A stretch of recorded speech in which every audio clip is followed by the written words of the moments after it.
大家好，我係3012，今日要同大家講嘅電影觀後感係曼達洛人與古古。開始講之前，希望大家俾翻個 like 我先，你哋嘅 like 對我嚟講係非常重要嘅。我呢個頻道最主要係分享電影劇集觀後感等等。如果你都中意呢啲內容，就麻煩你 follow 訂閱，撳埋個鐘仔。到時我有新片出，你就可以第一時間收到通知。事不宜遲，首先嚟個舞雷觀感。循例都講咗我嘅入場心水指數先，我係會俾曼達洛人與古古 C 可以一睇。咁我本人呢，就冇睇過迪士尼影集嘅曼達洛人，咁就只有睇過晒星球大戰嘅9套電影版嘅啫。咁睇電影名，其實大家都應該已經會知道噶啦。咁呢套星球大戰電影其實係專門拍俾應該係中意曼達洛人呢個影集系列啦，同埋中意古古呢一個角色嘅 fans 睇嘅。我自己呢，就算係半個星球大戰 fans 啦，我係比較中意頭嗰6部嘅。咁啊7、8、9呢，就幾麻麻啊，覺得拍得真係純粹就係複製翻前邊嗰幾集啦。仲要寫到核核突突咁啦。而至於我對呢一套曼達洛人與古古，就覺得咧喺劇情上都係一般噶啦。不過喺動作場面啊，表現古古嗰種可愛啊，係合格嘅。對我嚟講嘅新鮮感就係曼達洛人同埋古古呢兩個角色啦，咁完全係新角色嚟嘅，喺我對星球大戰認知嘅入邊。咁入邊嘅搞笑位都係迪士尼式嘅搞笑嚟噶啦。片長132分鐘呢，但係個節奏就都幾快，因為有好多打鬥場面呢，你係唔覺得時間好拖嘅。咁故事亮點就係曼達洛人同埋古古之間嘅互動啦。另外就係睇古古賣萌啦。古古嘅 fans 就有福噶啦，睇呢套電影應該係會睇到好滿足嘅。咁至於成套電影嚟講，睇好唔睇好呢？再講落去就會涉及劇透。如果你未睇過套戲，我係會建議你睇完先翻嚟睇我講落去嘅。事不宜遲，劇透線解鎖。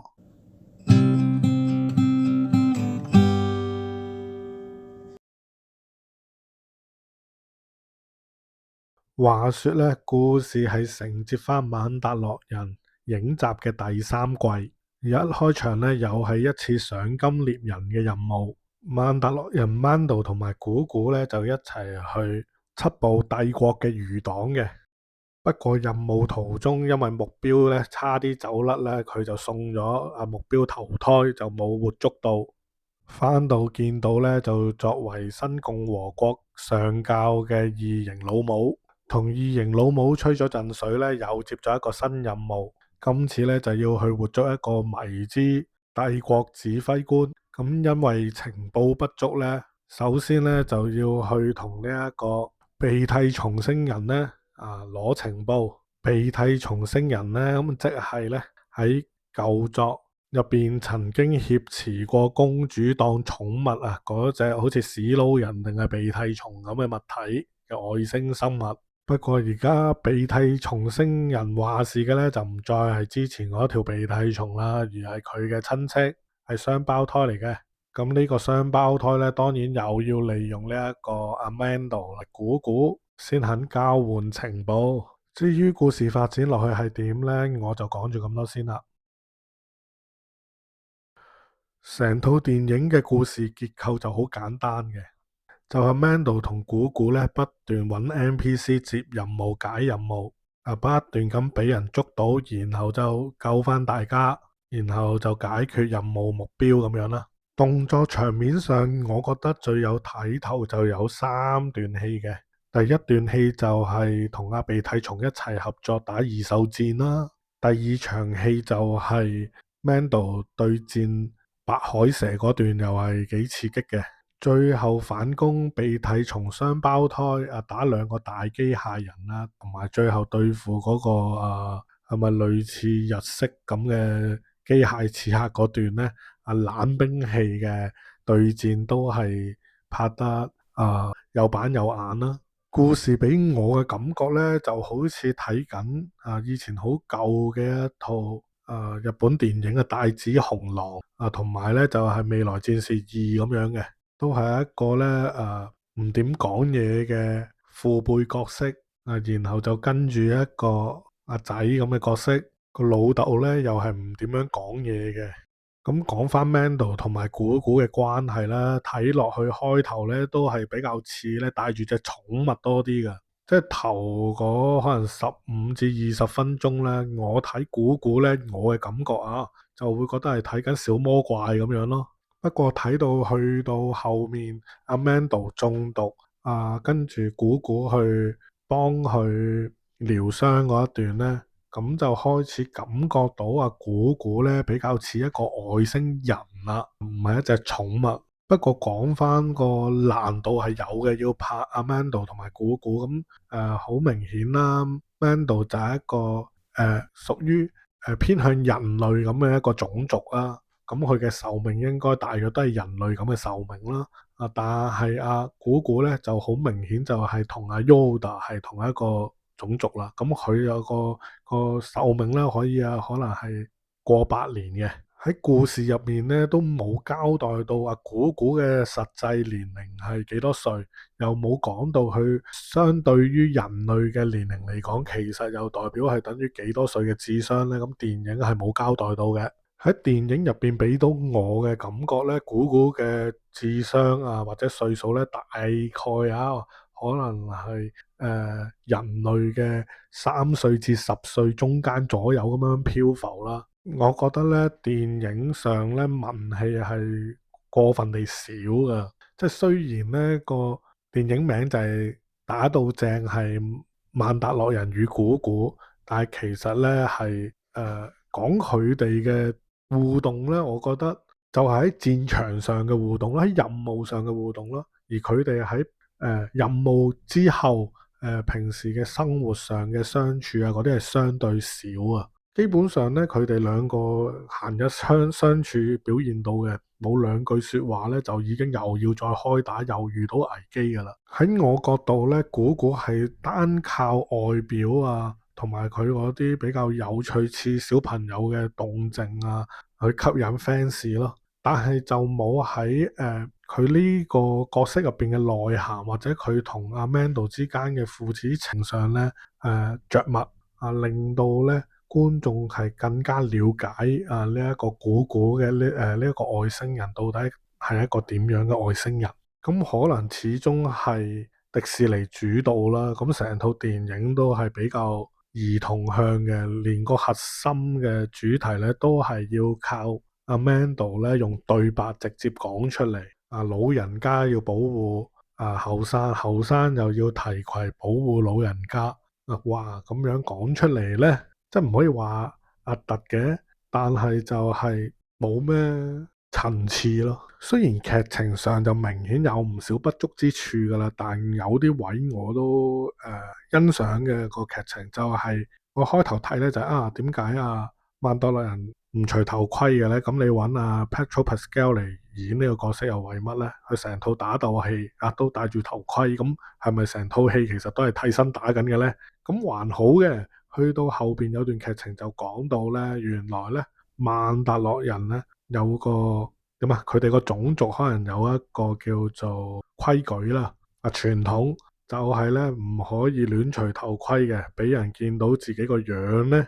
可能就好大問題㗎，尤其是敵人俾敵人見到個樣咧，可能就係屬於屈辱咧，要俾呢個自己種族放逐出去嘅。睇到呢度咧，我個心入邊係笑咗一笑嘅，話乜咁似啲咩武林小武唔係武俠小説入邊啲劇情咧，即係好多時咪聽嗰啲女角一定要戴頭紗要蒙住面唔小心俾主角見到個樣咧，就一定要嫁佢嗰啲咧，哇！呢一種咁嘅武俠味咧走晒出嚟啊！咁臨尾又係啦，到新共和國帶啲 X-Wing 去反攻進攻呢一個鼻涕蟲雙胞胎嘅基地嗰陣時咯，我覺得打咗個突嘅點解開頭唔係話要同雙胞胎打好關係咁可以攞到更多情報咩？而家做乜走去殲滅佢哋㗎？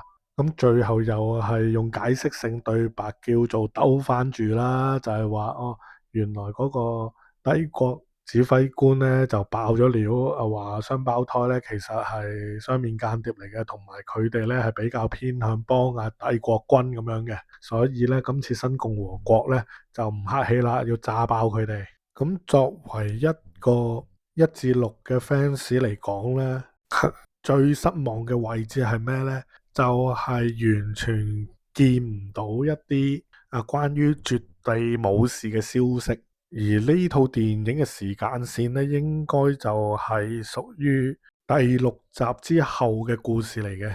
咁今次電影係冇擺到 Luke 同埋公主嘅彩蛋入去，我係有少少失望咁啦。咁好明顯，迪士尼今次幾乎可以話係放棄，我覺得係放棄噶啦，放棄1至6正傳嘅 fans 咁滯嘅。佢係希望喺曼達洛人同古古度咧開闢另外一個戰線啦，我覺得係嘗試喺呢一條線度吸納比較年輕嘅觀眾啦，尤其是靠古古好明顯。而我都係好奇嘅，咁最尾曼達洛人同埋古古嘅結局會係點呢？咁頭先都有講到啦，因為呢個故事其實係屬於正傳入邊嘅其中一段嚟噶嘛，即係其中一段嘅冇講及嘅歷史。咁而家佢講翻呢一段啦，咁但係我哋喺7、8、9又完全睇唔到有曼達洛人，即係阿 Mando 同埋阿古古嘅影子喺度噶嘛。咁佢哋係仲有冇幫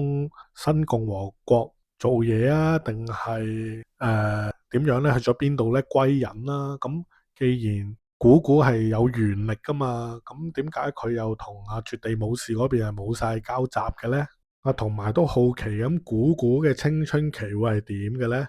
迪士尼如果係專心發展古古呢一條成長線呢，我覺得都係應該有得做嘅。但係希望可以再豐富啲翻個角色嘅性格啊，佢哋個思想啊、價值觀嗰一方面啦，即係俾翻少少深度個角色啊，唔好咁始終咁寵物化呢一個角色。而家都係偏向寵物化呢一個角色嘅，我覺得。咁另外呢，配樂我係覺得好讚賞嘅，用咗好多電子音樂啦，同埋啲電子音樂係有存在感得嚟呢，又唔會好突兀嘅，係幾配合啲動作場面、啲戰鬥場面嘅。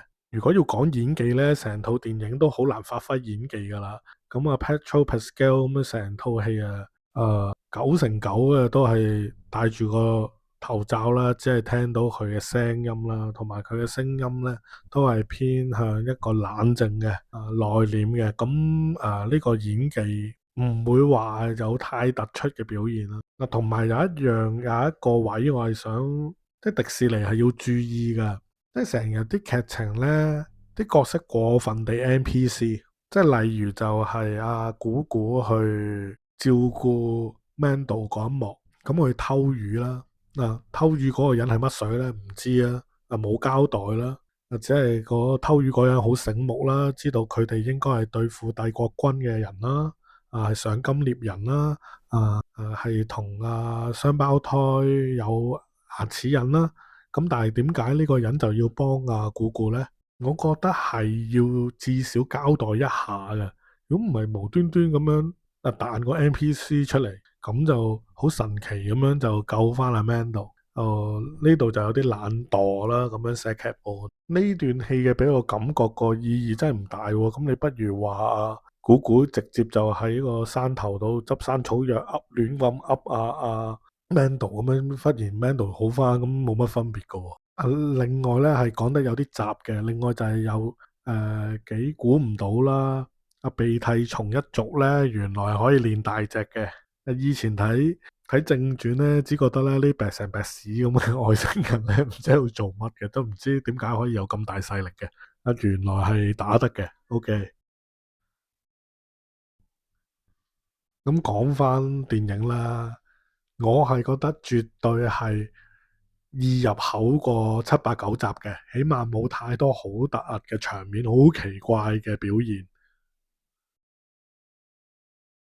即係至少呢啲角色嘅行為係配合翻佢個角色啊，即係唔會有啲好特殊嘅奇怪嘅場口啊，即係唔似得第七集啊，無啦啦點解主角咁狂躁嘅咧？點解忽然間就懟冧咗自己老豆咧？即係呢啲咁嘅場面咧冇再出現啦，起碼唔再係好感覺到為寫而寫啊個劇本。咁個劇本嘅張力雖然好平淡，但係娛樂性係豐富嘅，打得好睇嘅，同埋我都欣賞導演咧喺每一個場口每次去唔同嘅星球去見唔同嘅人物嘅時候咧，都會攞唔少好闊嘅鏡頭去表現翻咧嗰個星球嘅面貌嗰啲外星人活動係點樣即係好多樹嘅又好，或者一個城市咁樣嘅星球都好，咁係幾好嘅。我覺得呢個係俾到我一種沉浸感，去熟悉嗰個環境，感受嗰個環境嘅氣氛係點樣。最後總結，曼達洛人與古古雖然唔再有絕地武士嘅光劍，但靠 Mando 同埋古古，確實係已經夠撐起成套電影。劇情雖然略見薄弱，但係呢勝在戰鬥打鬥場面豐富，娛樂性十足，非常適合新入坑嘅年輕觀眾。迪士尼將星球大戰呢個 IP 再一次翻身，擺脫七八九集嘅失敗，今次呢，將唔少舊有嘅元素再加入一啲新嘅角色，拓展呢一個新嘅宇宙科幻冒險故事。我係幾期待古古之後嘅發展，同埋到底會唔會同絕地武士光劍會再次交集呢？今次就講住咁多先，我係3012，下條片見，拜拜。